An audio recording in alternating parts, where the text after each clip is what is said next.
Number दूसरा कि तीसरा है? Chapter second. चलो सेकंड है ये। हाँ, क्या नाम है अभी चैप्टर का? अम्ल क्षारक एवं लवण।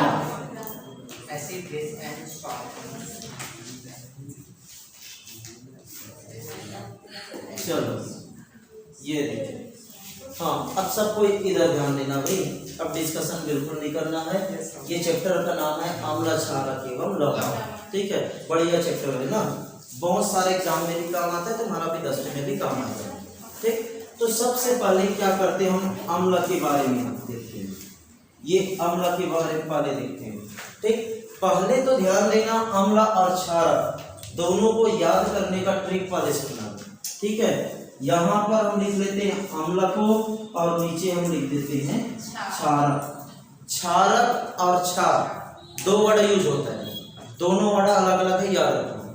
यहाँ पर क्षारक लिखा गया है और क्षार लिखूंगा वो अलग है। ठीक है, ध्यान देना। यहाँ पर अम्ल को याद करने का ट्रिक क्या होता है? अम्ल को याद करने का ट्रिक है अनिल। ठीक है, और क्षारक का है छलनी। ये देखो, ये दोनों इसका तरीका है। यहाँ पर ये अम्ल को याद करने का तरीका अनिल और क्षारक को याद करने का तरीका छलनी। ठीक है, यहाँ पर जो अ लिखा गया है, आ का मतलब है अम्ल। ये देखो, नी का मतलब होता है नीला, नी का मतलब नीला, और ये एल का मतलब हो जाता है लाल। ये देखो, ठीक है, मतलब क्या हुआ, जो अम्ल होता है वो नीला लिटमस पेपर को लाल कर देता है। क्लियर है भाई? अम्ल जो है जैसे ही नीला लिटमस पेपर के संपर्क में आएगा वो उसका रंग कैसा बन जाएगा? लाल में बदल जाएगा, तो वो अम्ल है भाई। ठीक, यहाँ पे आते हैं छलनी। छलनी में क्या क्या होता है? छ का मतलब होता है क्षारक, छ का मतलब क्षारक। ल का मतलब फिर से हो जाता है लाल, नी का मतलब हो जाता है नीला। ये देखो, ठीक है, मतलब क्षारक जो है जस्ट उल्टा काम करता है। क्षारक जो है लाल लिटमस पेपर को क्या कर देता है? नीला कर देता है। क्लियर है भाई? अब दोनों का तरीका याद हो गया तो एकदम दिमाग में सेट होना चाहिए। ठीक, अनिल, अनिल का मतलब अम्ल नीला लिटमस पेपर को लाल कर देता है, और छलनी, छलनी का मतलब क्षार लाल लिटमस पेपर को नीला कर देता है। क्लियर है भाई? ये अब इसका परिभाषा दो प्रकार से देते हैं। ये जो परिभाषा दिए हैं ये जो है नॉर्मली अपना प्रायोगिक है। ठीक है, अगला परिभाषा देंगे वो भी प्रायोगिक है, लेकिन वो इस वैज्ञानिक के अनुसार। आर्हेनियस, आर्हेनियस ये एक वैज्ञानिक है, इसी को अलग अलग बुक में अलग अलग टाइप से नामकरण करता है। आर्हेनियस ऐसा भी लिख देता है। हम इसमें र को पूर्ण रूप में लिखे, यहाँ पर देखो क्या कर दिए, मात्रा के रूप में शो कर दिए। आर्हेनियस ये भी सही है, आर्हेनियस ये भी सही है। दोनों उच्चारण अलग अलग जगहों में अलग अलग रूप से होता है, तो कोई भी रूप में लिखो दोनों चलेगा। ये एक वैज्ञानिक था भाई, ये जो आर्हेनियस था एक वैज्ञानिक था, और इसने क्या किया, अम्ल और क्षारक के बारे में अध्ययन किया। ठीक, तो ये अपने अध्ययन के अनुसार उन दोनों का एक अलग परिभाषा पेश किया। पहला परिभाषा जो था वो लिटमस पेपर के अकॉर्डिंग था।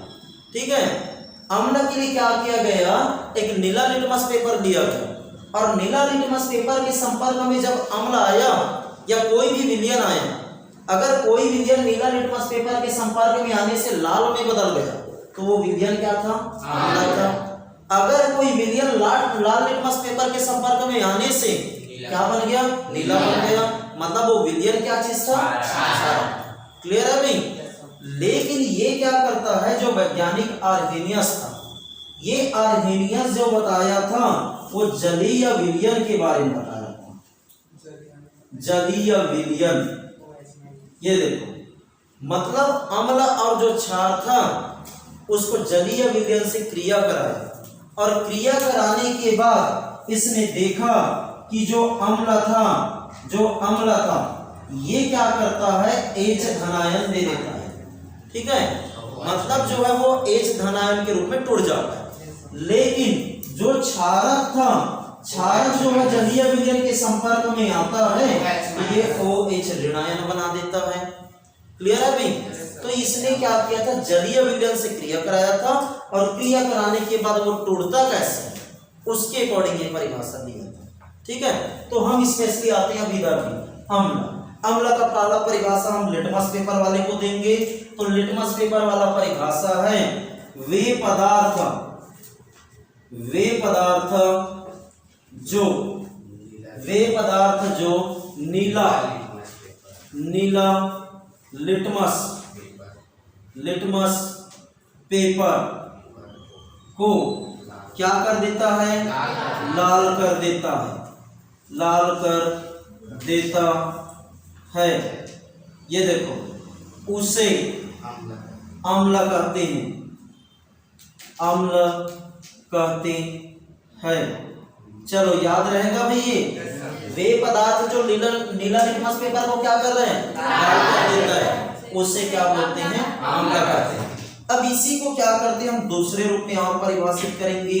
और का मतलब अथवा ना, चलो मतलब पेपर में कोई एक परिभाषा ही देना है अपने को, तो इसका दूसरा परिभाषा मैं इसके अनुसार दूंगा, आर्हेनियस के अनुसार। कोई भी एक नाम शो करो, दोनों एक ही चीज है। तो यहां पर क्या लिखेंगे, आर्हेनियस के अनुसार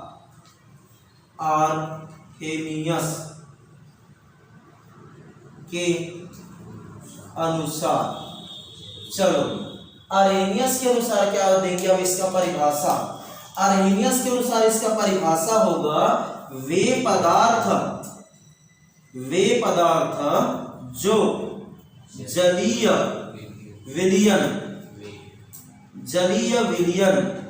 में क्या देना चाहिए भाई, H धनायन।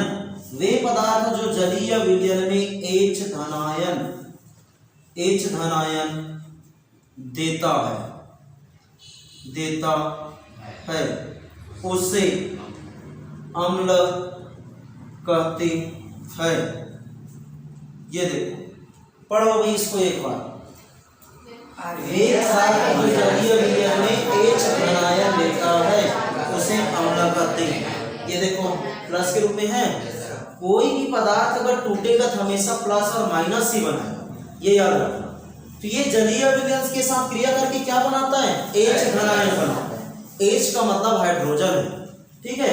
H का मतलब क्या चीज है, हाइड्रोजन है, मतलब हाइड्रोजन धनायन के रूप में टूट जाता है भैया, ठीक है। तो वो कहलाता है अम्ल। क्लियर है भैया? अब इसका कुछ एग्जाम्पल लेते हैं, अम्ल की कुछ एग्जाम्पल लेते हैं। तो इसका हम देख लेते हैं उदाहरण। चलो तो इसका उदाहरण देंगे तो सबसे पहला जो एग्जाम्पल इसका बनता है वो है सल्फ्यूरिक अम्ल। पहला इसका एग्जाम्पल बनता है सल्फ्यूरिक अम्ल।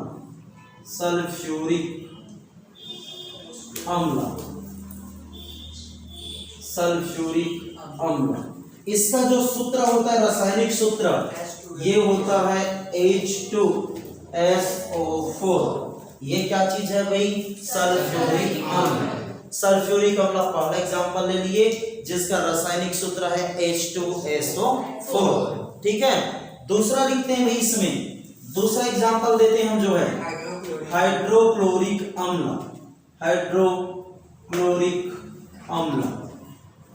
अम्ल। इसका जो रासायनिक सूत्र होता है वो है HCl, HCl, ठीक है। यहां पर ध्यान देना, ये H2 का मतलब हाइड्रोजन है और ये SO4 ये सल्फेट का रहता है, ठीक है। SO4 सल्फेट का रहता है। यहाँ H का मतलब हाइड्रोजन, ये Cl का मतलब क्लोरीन। क्लियर है भाई?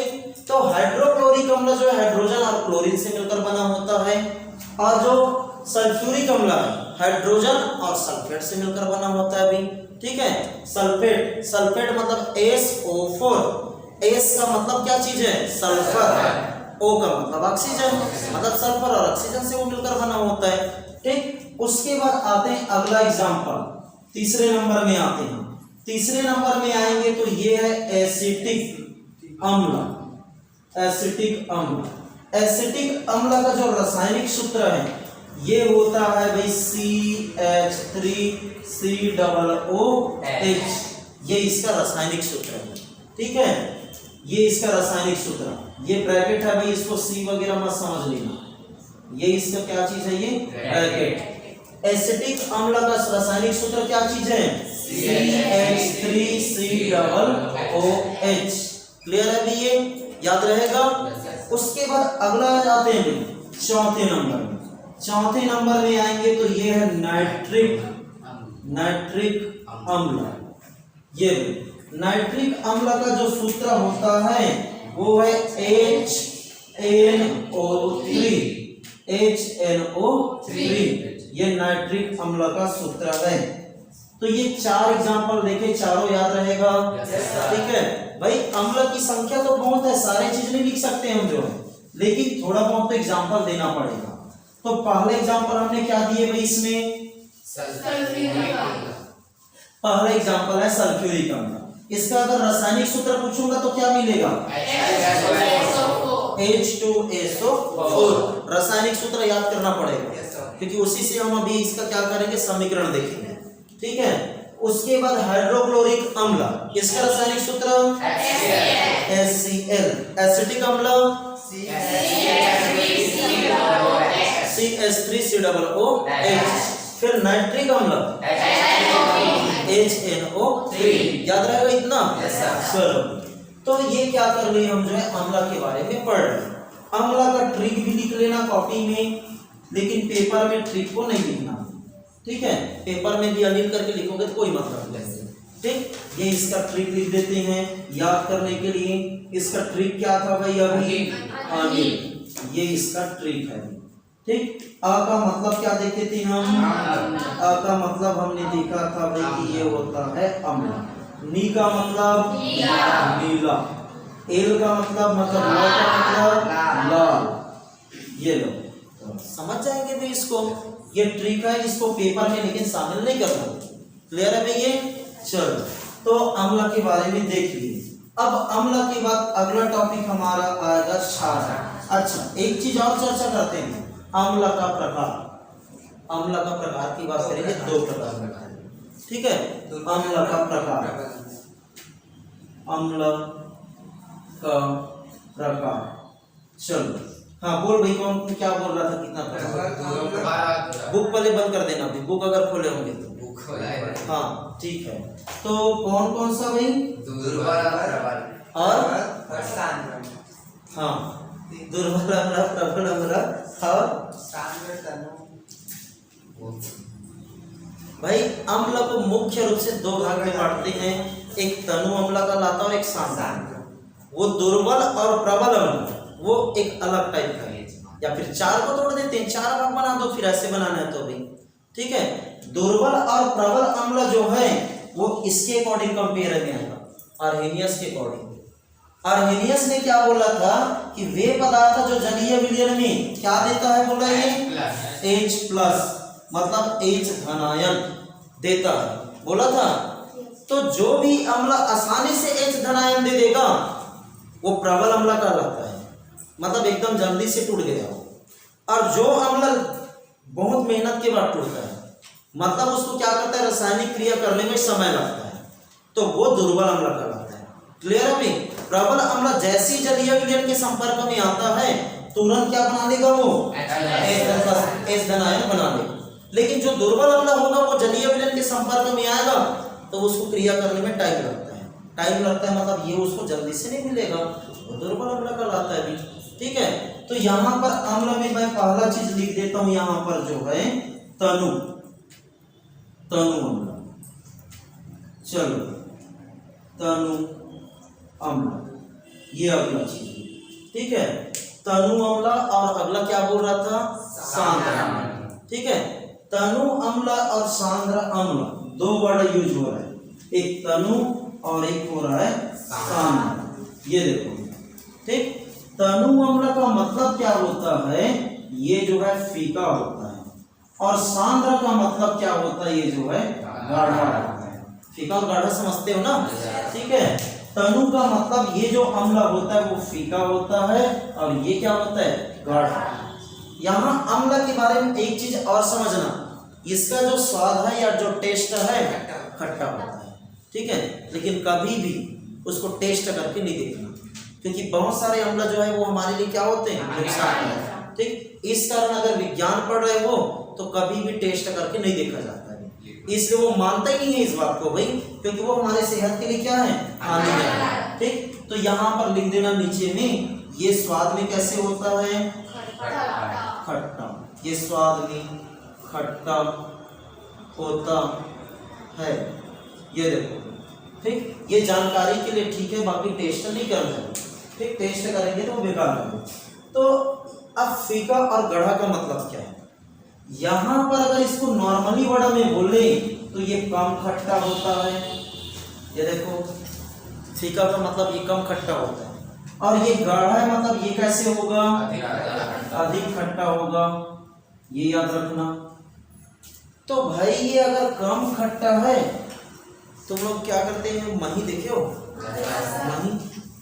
मही को देखे होंगे, मही को अगर नॉर्मल देखें तो मही जो है नॉर्मल में क्या रहता है, अधिक खट्टा होता है, अधिक खट्टा होता है, लेकिन इसमें पानी डालते हैं तो खट्टा क्या हो जाता है, कम हो जाता है, पानी डालने से इसका खट्टा क्या हो जाता है, कम। मतलब इसमें पानी की मात्रा अधिक है, जिसमें पानी की मात्रा अधिक होगा वो कम खट्टा होगा, और जिसमें पानी की ज्यादा मात्रा जो है क्या होगा, कम होगा, वो अधिक खट्टा होगा। ठीक, तो कुल मिला के अगर ये सांद्र का मतलब अधिक खट्टा है, इसका मतलब इसमें अम्ल की मात्रा ज्यादा है और पानी की मात्रा कम है। अगर इसका मतलब फीका है मतलब कम खट्टा है, और कम खट्टा कहने का मतलब अम्ल की मात्रा कम है और पानी की मात्रा ज्यादा है। क्लियर है भैया? तो तनु का मतलब याद रख लेना फीका, और फीका मतलब इसमें अम्ल कम है पानी ज्यादा है। क्लियर है, मतलब मिलावट वाला है। और सांद्र का मतलब गाढ़ा, और गाढ़ा का मतलब क्या है, वो अधिक खट्टा है। अधिक खट्टा मतलब अम्ल ज्यादा है पानी कम है, मतलब वो प्योर है। ये अशुद्ध वाला है और ये क्या है, शुद्ध रूप में। शुद्ध रूप में मतलब वो पूर्ण रूप में ज्यादा खट्टा मिलेगा। तो परिभाषा दे देते हैं तनु अम्ल का। तो तनु अम्ल के बारे में बोल रहे थे हम, जो है वे अम्ल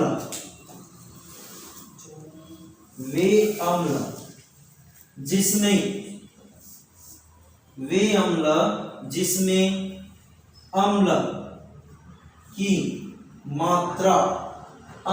मात्रा कम की अधिक, कम, अम्ल की मात्रा कम एवं पानी की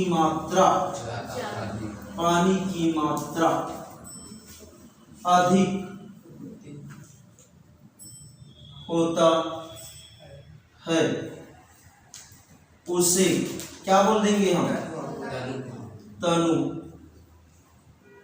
अम्ल कहते हैं। ये देखो याद रहेगा, वे अम्ल जिसमें अम्ल की मात्रा कम एवं पानी की मात्रा अधिक होता है, उसे तनु अम्ल कहते हैं।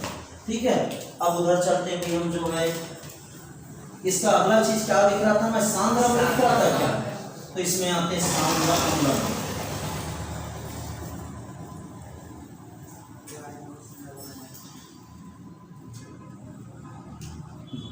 दूसरा सांद्र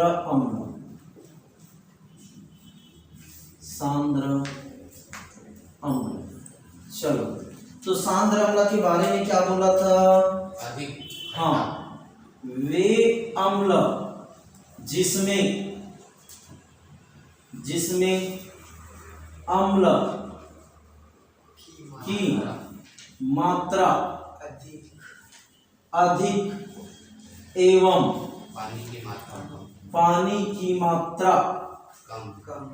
की मात्रा कम होता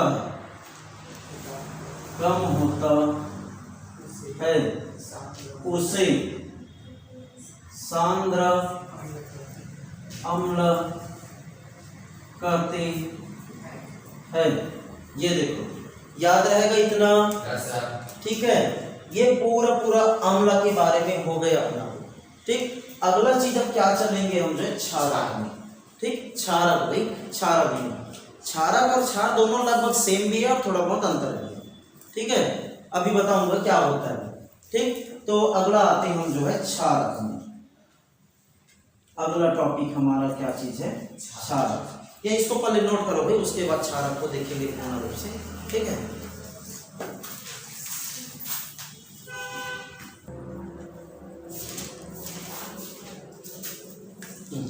तो चलो ये सांद्र अम्ल। अब इसके बाद अगला क्या देंगे हम जो है? तीसरे नंबर का।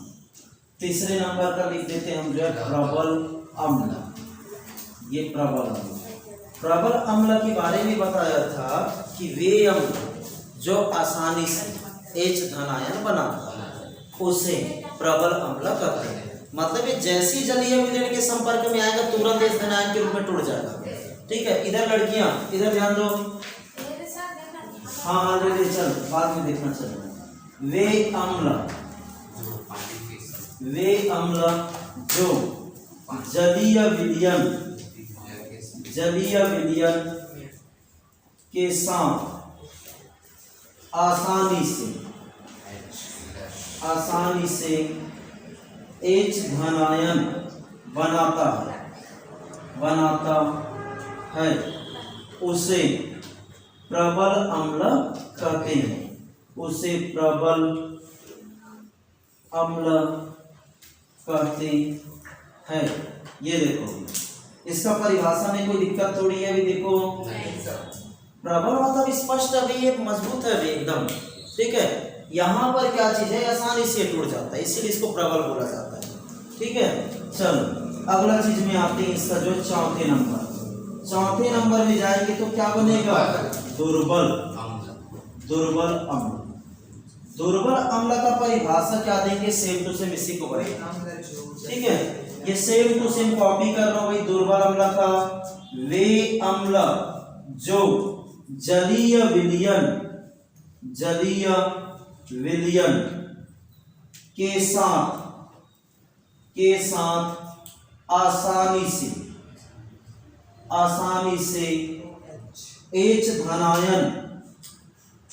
से H धनायन नहीं बनाता है उसे क्या बोल देंगे भाई? दुर्बल अम्ल कहते हैं। ये देखो वे अम्ल जो जलीय विलयन के साथ आसानी से H धनायन नहीं बनाते उसे दुर्बल अम्ल कहते हैं, ठीक है। मतलब इसको क्रिया करने में क्या लगता है? टाइम लगता है, ठीक है। इस कारण इसको दुर्बल अम्ल कहते हैं। और ये फास्ट होता है इसलिए उसको प्रबल अम्ल। ये इतना पूरा कल याद होना चाहिए। क्षारक के बारे में थोड़ा बहुत बताया हूँ लेकिन आज लिखे नहीं है। कल क्षारक के बारे में पूरा देखना है, साथ ही सूचक को देखना है, ठीक। सूचक और क्षारक कल 2 टॉपिक रहेगा, ये पूरा समय ले लेगा। अगले दिन से फिर इसका क्या करेंगे? रासायनिक क्रियाविधि देखेंगे, अम्ल और क्षार दोनों का ना, ठीक है। तो चलो फिर नोट करो इसको, फिर लास्ट आज का क्लास